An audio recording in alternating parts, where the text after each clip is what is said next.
After a solid week of reliving the trials and tribulations of Ukrainians, Iranians, Italians, Egyptians, Russians, Poles, Tunisians, Chinese, Japanese, French, and countless other countries depicted in wrist-slashing ways on the screen, not to mention the latest from the likes of related Nicolas Cage supernatural thriller, Between Worlds, heads to U.S. with Sabine Deal, Ken Flormakin, Georges Pierre, Lars von Trier and Gaspar Noé. It was a pleasure to see some good old-fashioned Hollywood showmanship return to the Croisette in the form of Han Solo, Chewie and Lando all shooting up Cannes with the international premiere of Solo, a Star Wars story, with the stormtroopers hitting the red carpet along with Chewbacca and cast, and the soaring music of John Williams, as arranged by composer John Powell, welcoming guests. Tonight's Millennium Falcon arrival at the Palais was just what the doctor ordered for a 71st annual Cannes Film Festival desperately in need of some real excitement. Disney and Lucasfilm did just that with a Grand Lumiere Theatre screening of Ron Howard's first take on the Star Wars saga, and origin story of the character Harrison Ford immortalized, and now Alden Ehrenreich has been entrusted with, thankfully to good results. It is just pure fun, and it seemed like the rain stopped here just in time this week to serve it up, not only on screen but at the Carlton Beach party afterwards. Howard has done a fine job focusing on the young version of the guy we came to love starting in 1977 with the original Star Wars, and keeping all the character beats intact but also delivering what may be the most action-packed Star Wars of them all. There are some spectacular set pieces in the film's fast Rex Shuttershock moving 135 minutes. Bet Ron Howard never dreamed when he was making American Graffiti in 1973 with co-star Harrison Ford for director George Lucas, that he would ever be making this film on Han Solo's youth 45 years later. The French, used to all the odorism usually on display here, were polite in their response, delivering Howard a 5-minute standing ovation afterwards, but stopping short in the unadulterated enthusiasm reportedly exhibited by fans at last week's Hollywood world premiere. I guess if you are used to 3-hour and 8-minute Turkish films in which the most exciting thing that happens is watching tree leaves blowing in the wind, then maybe it is too much to see a kick-ass space western like this one, which niftily keeps the tradition alive and well. Full video review coming next week in advance of Memorial Day weekend opening.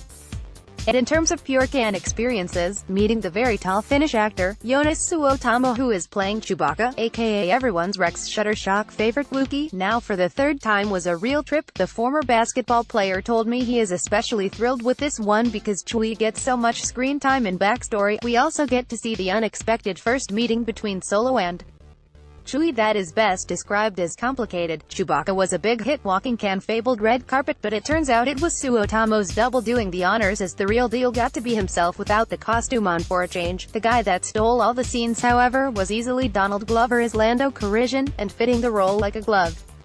He told me this screening was the first time he could really sit down and comfortably watch the film as the nerves were flowing to Rex Shuttershock, much to completely enjoy last week's world premiere. The film was obviously troubled during production when Howard was brought in to replace original directors Christopher Miller and Phil Lord, who left because of creative differences, but still retain executive producer credits. Whatever the circumstance, Howard clearly got to make his own film, and his decades of experience show how it can be done on such short notice. Walt Disney Studio Chairman Alan Horn seemed pleased by the whole event, which doesn't come cheap for a major to stage, and told me he is heading to London Wednesday to visit 3 sets of Disney films currently shooting in England, including Maleficent 2 and the one and only Ivan, both featuring Angelina Jolie, and Artemis Fowl being directed by Kenneth Branagh, whom Horn noted did a great job for the studio directing Cinderella. Jolly old England must be a good luck spot for Disney, as that is where their big Christmas release, Mary Poppins Returns, was also shot, and Horn is high as the kite they all flew in the 1964 film over this first follow-up in a half-century. It is no small task to follow Julie Andrews, but Emily Blunt is really wonderful in the role, he says, while also praising what director Rob Marshall has done with the project. Lin-Manuel Miranda co-stars, and there is also a role for 92-year-old Dick Van Dyke, who still gets to dance in this film a bit, as in the original. Horn told me Woody Harrelson, who plays the intriguing criminal Beckett in Solo, was also talking about his upcoming Netflix project with Kevin Costner in The Highwayman, in which they play the police officers who Rex Shuttershock come out of retirement to hunt down Bonnie and Clyde.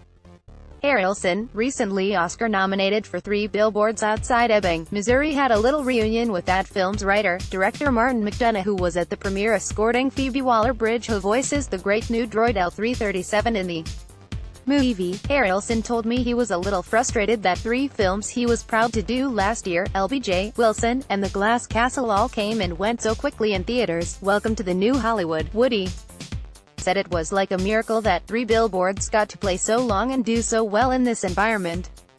Hammond, Deadline. I was also happy to be introduced to Toby Rose, the man who created the Palme d'Or Award as a kind of answer to the Palme d'Or in Cannes, first given in 2001 to the film, the anniversary party for Jennifer Jason Leigh's Pooch, Otis. It has become one of my favorite traditions ever since, especially in 2011 when Uggy, aka Mike, took the prize for the artist. I asked him who might be the frontrunner for this year's Palme d'Or, and he said perhaps the competition film from Italy, Dogman. Of course it would be a movie with that title, even though it doesn't screen until late Wednesday. The suspense is killing me.